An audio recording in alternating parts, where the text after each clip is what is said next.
ដែលបងយកកបត់ឬក៏ជ្រុញឬក៏សម្ភារៈអីផ្សេងៗយកមកប្រើតែតែធំក្លិនកន្លាហើយពេលចម្អិនម្ហូបម្ដងណាខំមូម៉ៅត្រូវអត់បងតើអត់ទេជាពិសេសគឺធ្វើឲ្យប៉ះពាល់ដល់សុខភាពទៀតចឹងបងណែនាំជាមួយនឹងម៉ាស៊ីនសម្ងួត UV ដែលអាចសម្ងួតសម្លាប់មេរោគរហូតដល់ 99.9% បងអាចដាក់សម្ងួតបានជាមួយនឹងជ្រុញកបត់កត្រៃឬក៏ចង្កឹះហើយនិងស្លឹកព្រា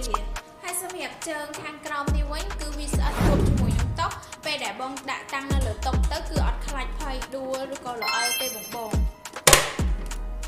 ហើយសម្រាប់ផ្នែកខាងក្រោយនេះវិញគឺបងអាចទទួលជបញ្ជាក់បានយ៉ាងងាយស្រួលហើយឥឡូវនេះដែរកំពុងតែមាន promotion 50% ជូនបងទាំងអស់គ្នាជាមួយនឹងទូ UV mode នេះហើយជាមួយមុខវាវិញគឺជាប្រភេទ touch screen ដែលបងងាយស្រួលក្នុងការប្រើប្រាស់តើកុំឲ្យឱកាសនេះកន្លងផុតទៅឲ្យសោះបងអាចតាក់ទងមក page ព្រះខ្ញុំ